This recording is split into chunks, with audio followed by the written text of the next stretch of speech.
Cria em mim, ó Deus, um coração puro e renova dentro de mim um espírito estável. Salmos 51, verso 10. Estamos nessa maratona aqui do Salmo 51, são versos lindíssimos que nos ajudam, como pessoas, seres humanos, a enfrentarmos os nossos pecados, nossas culpas e agirmos como Davi agiu. Ele se arrependeu, foi tocado pelo Espírito Santo e se arrependeu, e é isso que ele produz como arrependimento, são essas palavras: cria em mim um coração puro, ó Deus, renova um espírito estável. A instabilidade que o pecado nos traz, ela é muito grande, e a impureza do nosso coração quando pecamos. Quando a gente peca, não é? A gente não peca só naquele item, a gente parece que toca o castelo de cartas ali e as cartas vão caindo, ou de dominós, como queira você, das caixinhas, toca uma vai batendo na outra e as coisas vão indo de mal a pior. Então ele diz assim: eu preciso de um coração puro. Eu preciso de um coração puro e de uma renovação interior para que o meu espírito fique inabalável ou estável. Estabilidade só vem através do perdão e do relacionamento com Deus. Essa é a palavra de Deus e este é o programa Reavivados por Sua Palavra. Estamos aqui todos os dias, você já sabe, às 6 da manhã, às 3, tem muita gente nova chegando sempre. Estamos também no YouTube, Reavivados por Sua Palavra NT, o nosso canal.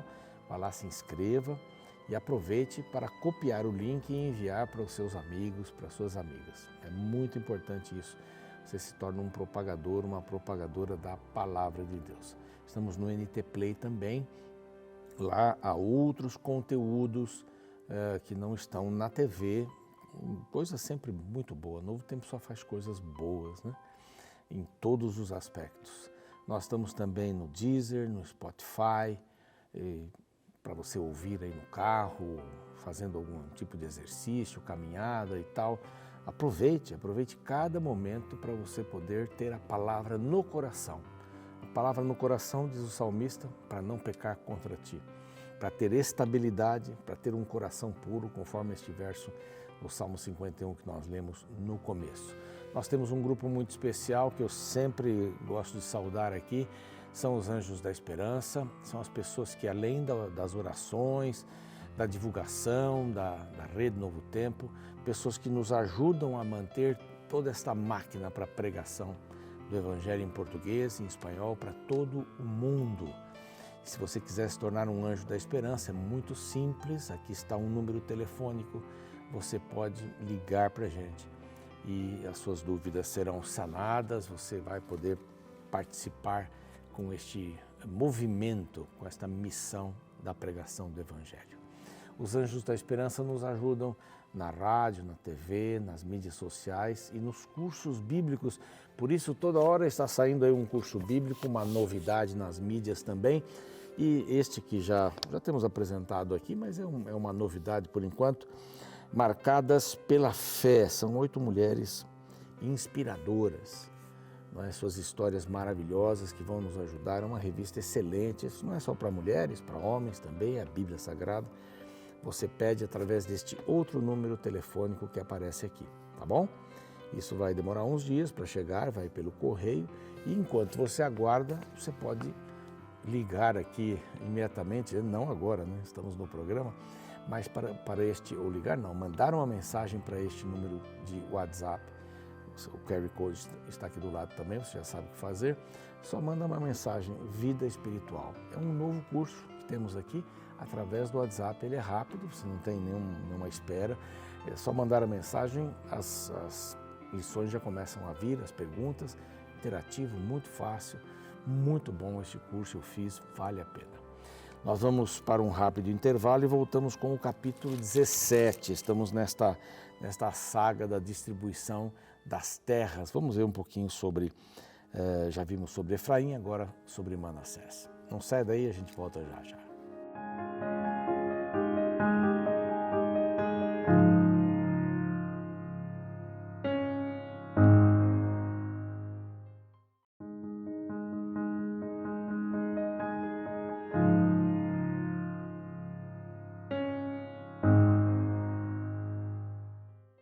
Ok, estamos de volta. O programa Reavivados por Sua Palavra de hoje vai estudar com você, vai passar os pontos altos aqui do capítulo 17 de Josué.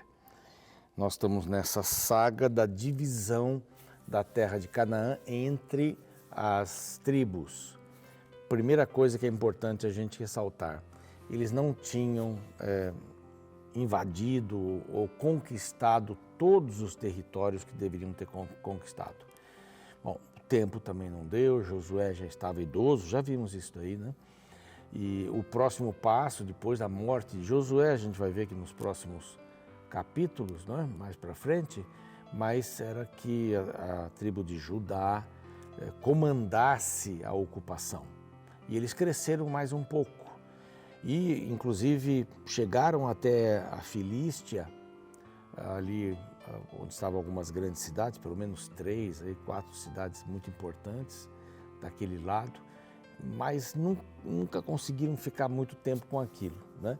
O mapa ia mudando, as cidades também iam mudando. Então, até quando aparecem o nome das cidades dos levitas, daqui a pouquinho vai aparecer aqui, a gente não tem as mesmas listas, né? Tem livros, tem 2 livros que falam sobre isso. A lista muda um pouquinho porque as cidades eram dinâmicas também, elas chegavam a desaparecer.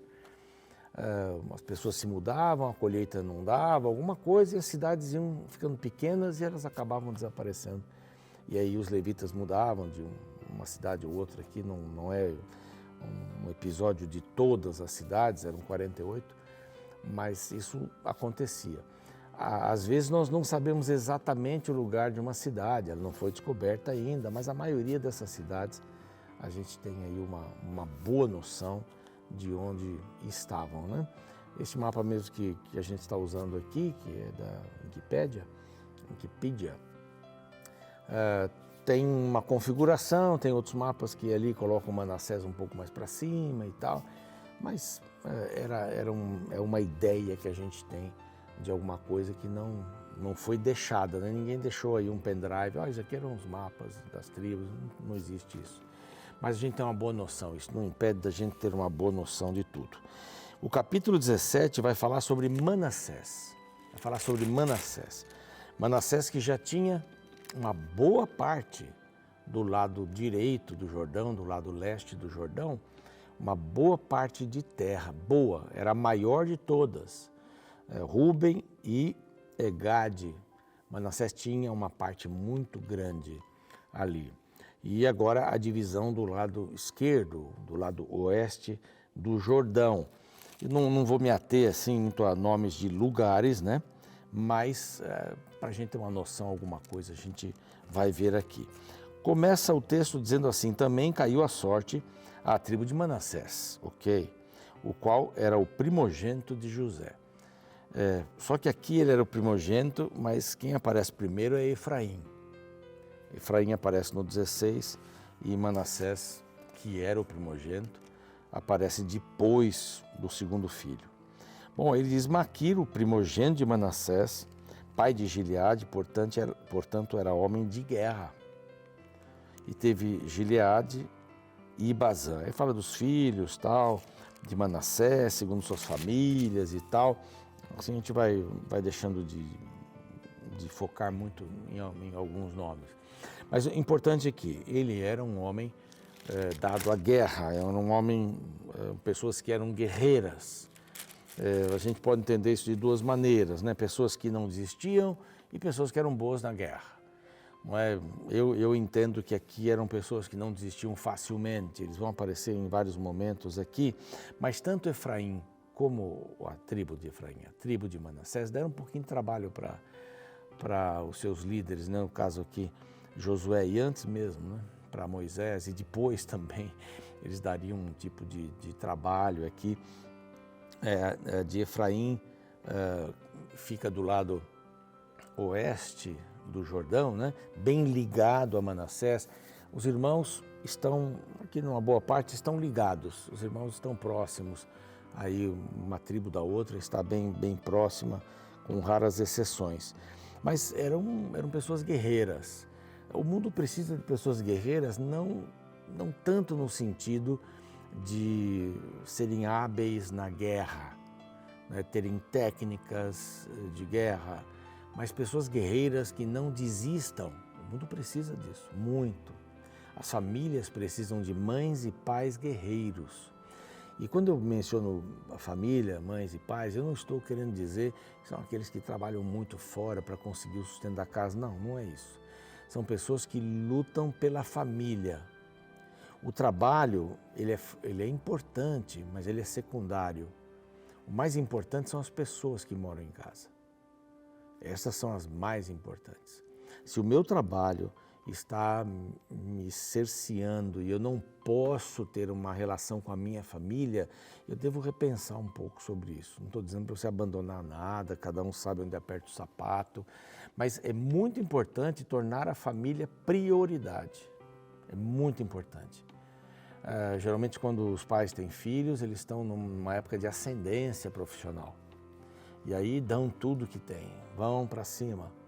E às vezes deixam essa importante tarefa de educar para terceiros, para os professores de balé, inglês, judô, karatê, línguas.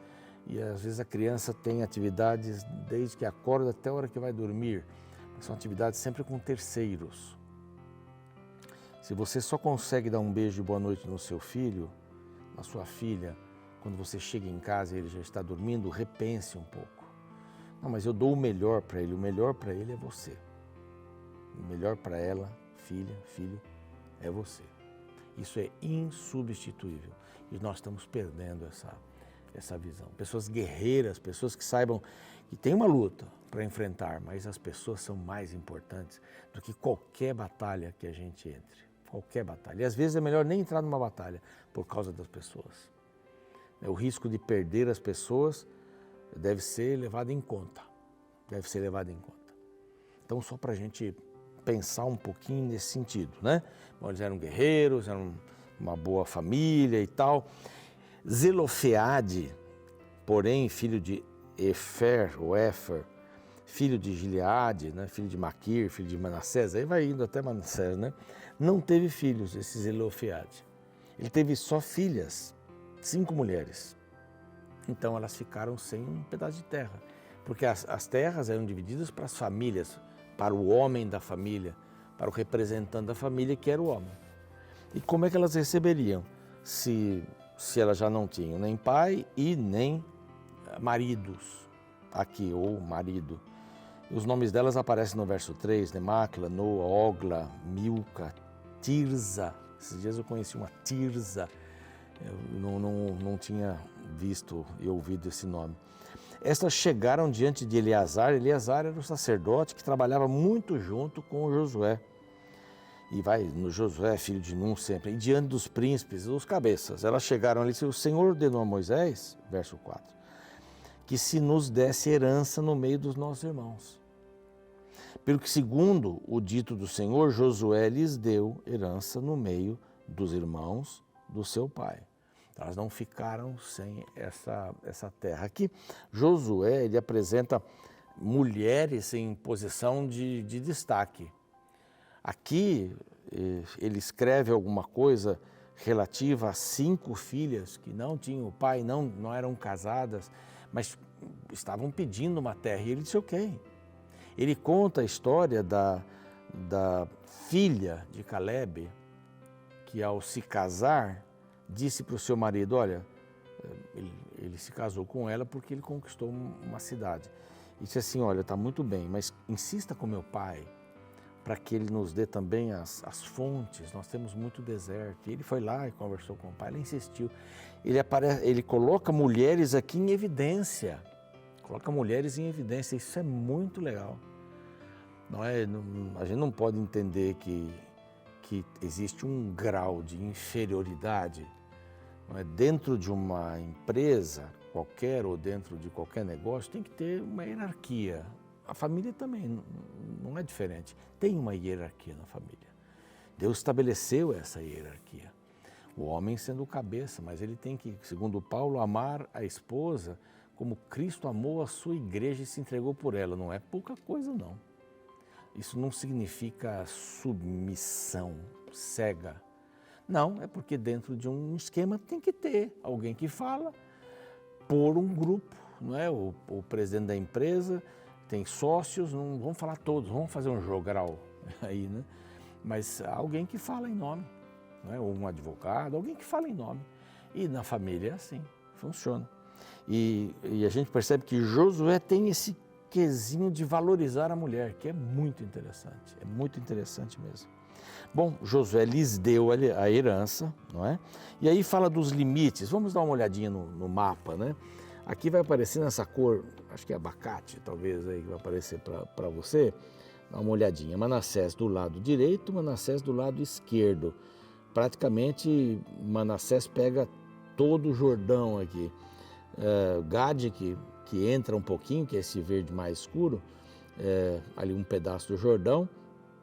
É possível que Manassés do lado leste, né, suba um pouco mais, né, dessa região de Bazã, deve subir um pouquinho mais, há vários mapas assim, esse que eu peguei é dessa maneira, mas você percebe que é uma terra que é muita terra, né? Vamos voltar aqui, que é muita terra, essa é a localização.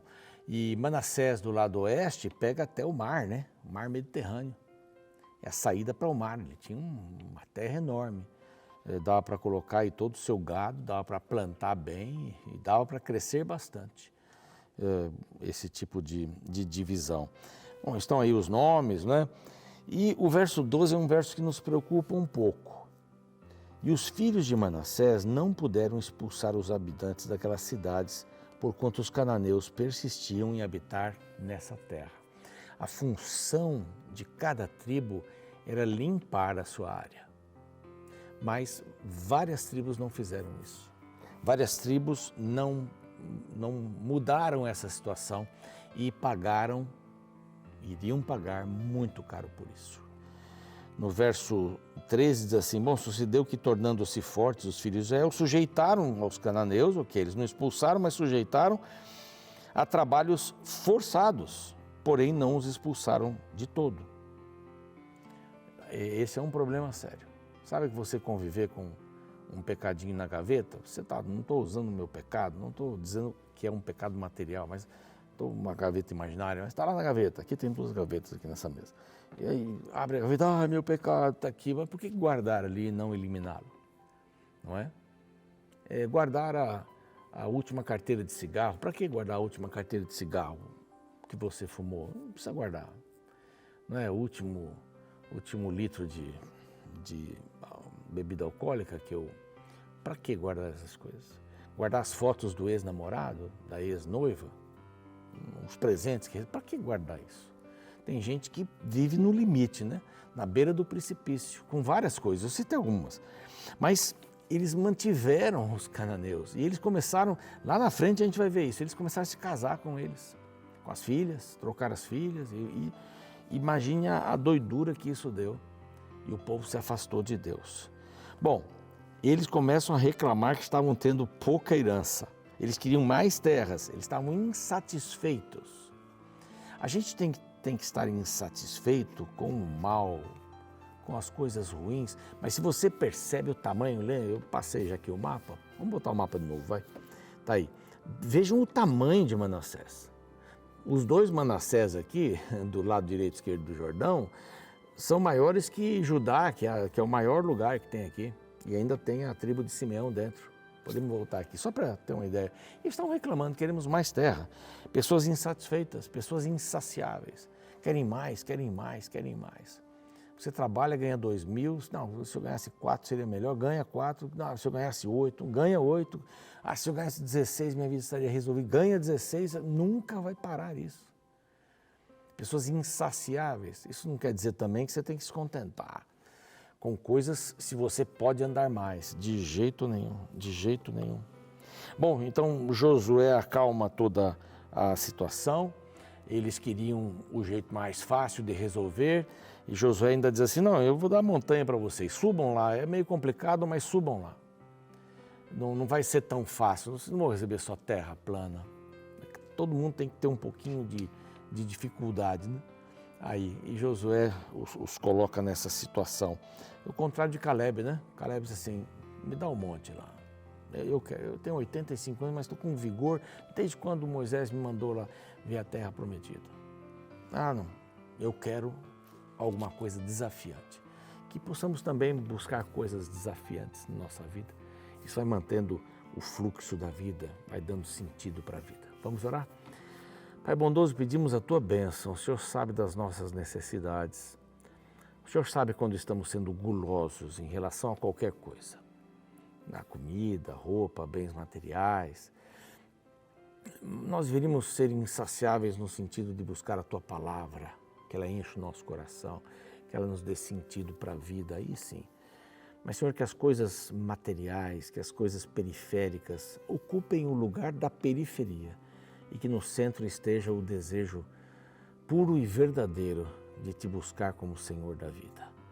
Abençoe a nossa família, aquilo que representamos, em nome de Jesus. Amém.